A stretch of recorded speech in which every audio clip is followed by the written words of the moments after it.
Hey guys, so today I want to do a quick little video here, side-by-side comparison here, the iPhone 6 versus the Sony Xperia Z3, which is Sony's latest high-end smartphone here, and Apple of course, with their new iPhone 6, which are their latest iPhone.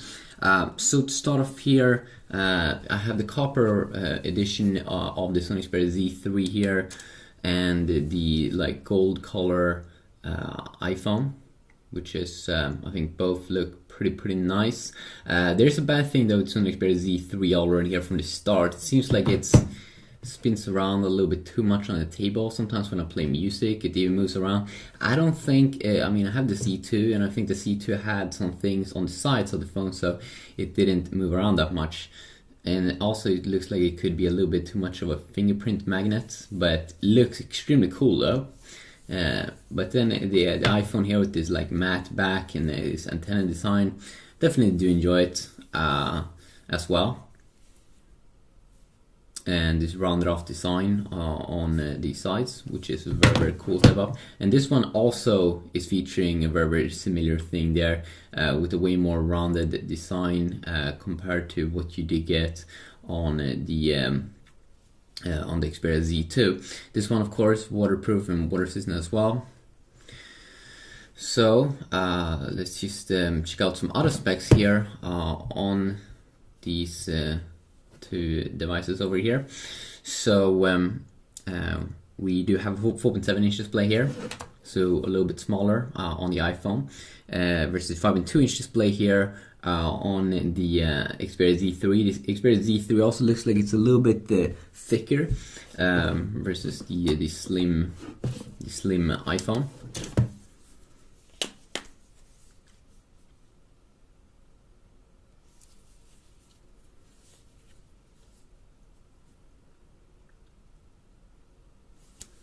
You can see both kind of like almost have like an inspired design. You can see this little charger thing here.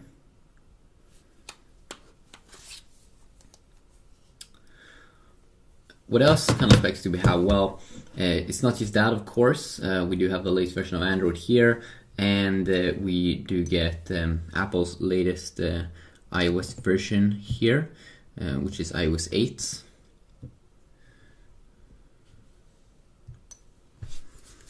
As you see here, about phone, iOS 8.0, Android 4.4.4.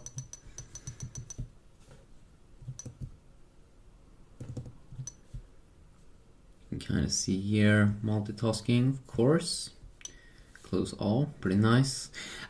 So some other specs here, of course, on these two devices is here we have a 720p resolution display, or I think you should call it 720p, 750p, 1080p display here on the Xperia Z3 here, which is of course higher resolution. Overall, the pixel density, even though it's bigger, I think the PPI pixels per inch is a little bit higher.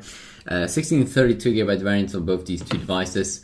I think at least it should be 3 GB of RAM here though inside of the Xperia Z3, which definitely feels a lot like sharper in speed and all that compared to the Xperia Z2. But I haven't tested it that much. I definitely will do that because it feels nice. And also the like feedback when you write stuff and everything looks nice. Of course, with the new iPhone, you can finally type, I feel, with two hands, and it kind of feels like Apple finally did this. You can type with two hands. I find it always kind of hard on a 4-inch display. Touch ID should also be better here than to the previous iPhones. 8 megapixel camera though here, downside on the iPhone here, only 8 megapixel, and Android and many other smartphones, they have at least like 30 megapixel camera. But then again, of course, it's not all about pixels. I mean, Apple have done some good things here. You can change exposure and stuff like that when you take pictures, and that's definitely a nice little thing there. But I mean, it shouldn't be no match here for Sony with this awesome 20 megapixel camera. I mean, I'm pretty sure it takes way better pictures. So that is definitely cool here on the Sony smartphone. Quad-core 2.5 GHz Snapdragon 801 inside of the Xperia Z3 versus dual-core 1.4 GHz, which is a step up from older iPhones. Apple A8 chipset with the GPU GX, the PowerVR GX 6450 versus the Adreno 330 GPU here inside of the Z3. Which is what the most Android devices use nowadays. There's a big thing here on difference in battery life. 3,100 milliamps inside of the Xperia Z3, which is sounds extremely high compared to the only 1,810 milliamps that you do get on the iPhone 6.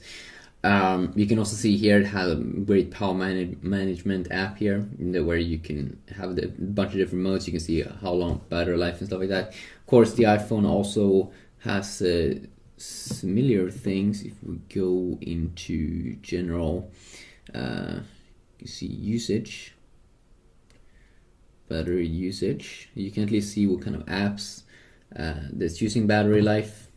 But I don't think it really has that good power management as the Xperia phone has. So that could be interesting there. So definitely let me know if you want to see specific comparisons in games and stuff. This was just an overall little look here on different things. Of course, there's a lot of things to go over, but some people just want to have a quick little look here on the specs and everything.